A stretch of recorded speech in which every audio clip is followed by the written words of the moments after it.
What's up, everyone, and welcome back to our Clone Wars Chronological Rewatch. Today we're talking about Friends and Enemies, the second episode in the Obi-Wan undercover arc. I don't know what to call this one. The deception arc? The fake out. Yeah, the big fake out arc. So in this one, Obi-Wan is with Cad Bane and Moralo Eval. They head to Nalhutta, and they need to get a ship so they can escape and get to Sereno. And basically, they're just causing problems for each other the whole time. And the theme of this episode is keep your friends close, but your enemies closer. Which I'm like, sometimes they do a fortune cookie, and I'm like, you didn't write that, Star Wars. Yeah. Well, they have to write so many. I know. It's okay if they borrow a couple, I suppose. It's fine. It just sometimes one pops up where I'm like, hey, I already knew that one. So we're seeing in this episode a lot of Cad Bane just really making it hard for everybody because he just doesn't want to cooperate. He's making enemies left and right, trying to ditch Hardeen. Obi-Wan. I never know whether to call him Reiko or Obi-Wan. Yeah.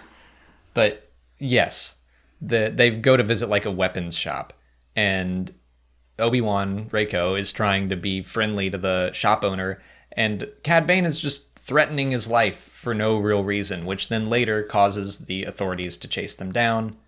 He also has a chance to just keep Reiko Hardeen with them, but no, he wants to betray him for no real reason. And throughout this episode and the whole arc, he seems very suspicious of him, which, to be fair.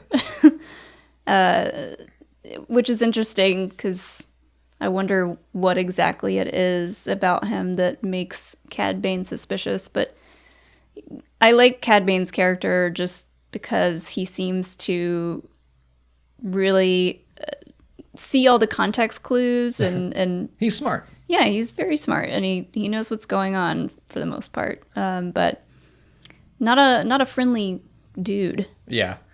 We talked last time about the idea of this like face-changing technology, and it probably is experimental, because I don't think there should be any way for Cad Bane to even suspect that like this is a Jedi undercover, because how could that be? Yeah. But unless he sees him, didn't he use the Force when they were escaping prison? Yes. So yeah, obviously that would give it away. It's just like little secret Force.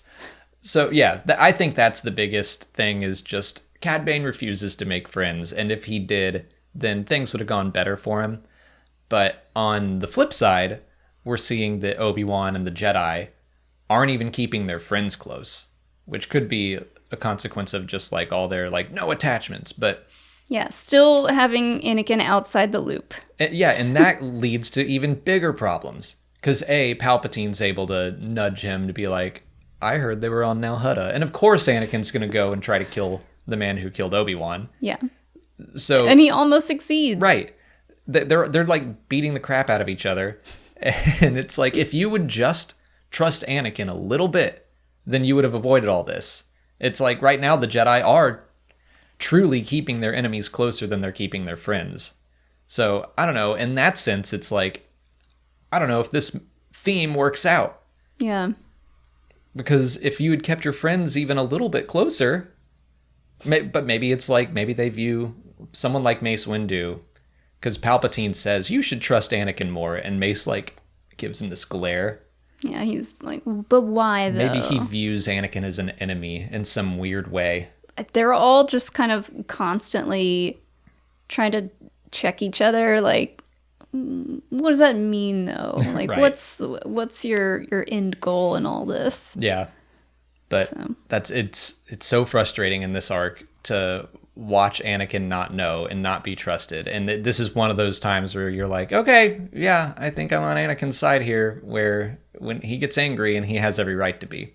And poor Ahsoka's just kind of along for the ride in this arc. Yeah, and she witnesses how this is affecting Anakin. Like, he goes to that bar and force chokes an Ithorian, a bartender, because they won't like very quickly give away information. They want like a little bit of credit. Yeah. And Anakin's like, nope, force choke, no time. And Ahsoka's a little shocked, but kind of like, Well, Yeah, I think she's just still in shock that Obi-Wan died, and she's dealing with Anakin just going on a rampage, basically. So, yeah. But that's it for this episode. Next time, we're going to be talking about The Box, which I love that episode. So if you haven't already, please like this video, subscribe to the channel, follow us on Twitter, Instagram, Facebook, and Twitch. and consider checking out our Patreon page. As always, thanks for watching, and may the Force be with you.